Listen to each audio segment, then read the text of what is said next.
Good day, everyone. Welcome to Galactic Geographic, brought to you by SSNN.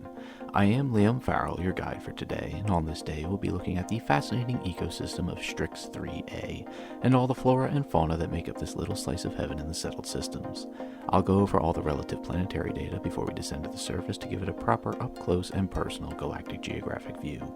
Join me on this scenic adventure, and let's hop into this. Now, friends, as I said, let's take a look at this planet from the safety and comfort of our ship in orbit.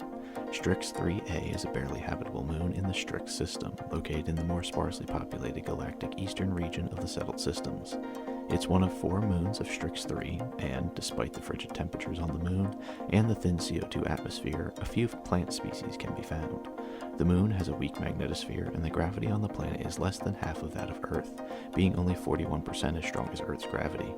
Interestingly enough, the rotation of the planet is 33% faster than the rotational speed of Earth, making the days last here for only 16 hours. If you're looking for it, it's due almost directly to the galactic east of the Ixtal system on the far fringes of known space. A large supply of helium-3 will be needed to reach it. Looking at the moon itself, Strix III-a is host to a large amount of resources. The moon offers aluminum, lead, nickel, uranium, water, cobalt, helium-3, and silver. In regards to biomes, there are 5 of them spread across the planet.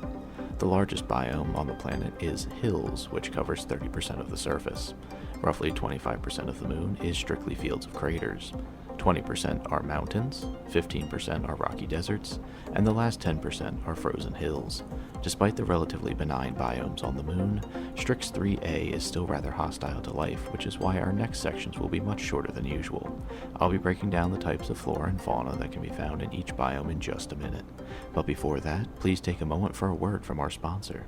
Hey there, spacefarers. Do you find yourself falling asleep in the long haul through the space lanes? Do you constantly feel worn out by the differences in local time on planets? Whether you're hauling cargo to New Atlantis or just going to visit Grandma in Aquila City, you need an energy drink that will keep you alert without the crash and with great flavor. Allow me to introduce you to Dubby Energy. Dubby offers a variety of flavors for all the discerning palates out there. From powders to shakers, from pre-made cans to t-shirts, there is plenty on offer from Dubby.gg.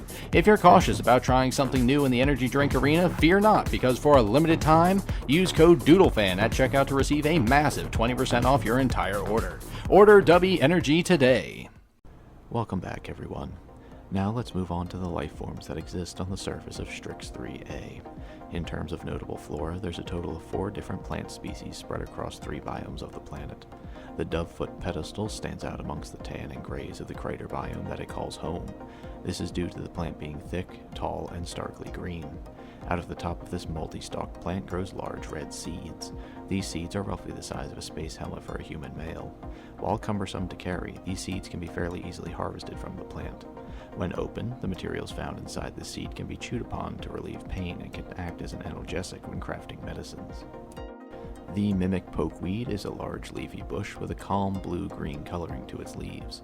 Growing in the craters and hills of Strix III-a, these plants can often be found amongst the blue-green crystals that peek out of the surface of the moon. Oddly enough, the crystals share the same coloring as the mimic pokeweed, perhaps lending to its name. This may imply a sort of extremely primitive intelligence along the lines of trees, where the pokeweed can perceive the photons reflecting off the nearby crystal and adjust chlorophyll amounts to match the coloring. If found in different environments, the plant would likely behave the same. The roots of this plant can be harvested and are rather sturdy, being a viable structural material in a pinch.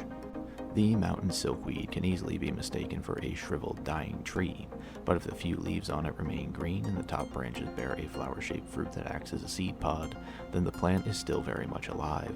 If the fruit of the mountain silkweed is picked, the roots of the seed pod can be quite nutritious, no doubt in order to fuel the growth of a new plant on the harsh surface of Strix III-a. The mountain silkweed can be found in the mountains of Strix III-a. The final notable piece of flora that can be found on the surface of Strix III-a is the sleeping giant thorn.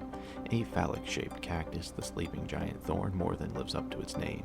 Being roughly twice as tall as a human male, the stark contrast of its green coloring with its red flower atop allows it to stand out amongst the rest of the moon's rather desolate and dead backgrounds. Found in the rocky deserts of Strix III-a, the sleeping giant thorn can have parts of its stalk harvested to provide an emergency nutrition if needed. This stalk can also be taken and harvested for use in crafting applications in the proper facilities. Now, we'll move on to the fauna of Strix III-a. There are, unfortunately, no signs of any native animal life on the moon. The lack of liquid water due to the freezing temperatures and the thin CO2 atmosphere may contribute to this circumstance. The very makeup of the atmosphere does, however, explain the existence of plant life, given CO2 is necessary for photosynthesis to take place. And thus concludes this episode of Galactic Geographic. Today we explored Strix III-a, from its flora and lack of fauna to the conditions of the planet itself. I'm glad to have been able to host this episode for you, and everyone on the Galactic Geographic team hopes to see you again. If you've learned anything today, please let us know in the comments below. If you'd like, feel free to subscribe via SSNN to catch all of the latest episodes as we explore the settled systems together. So that is all today, explorers. I hope your adventures bring you joy and excitement, and stay safe out there in the space lanes. I've been your host, Liam Farrell, and until next time, gentle viewer, we will see you again, sometime, somewhere, amongst the stars.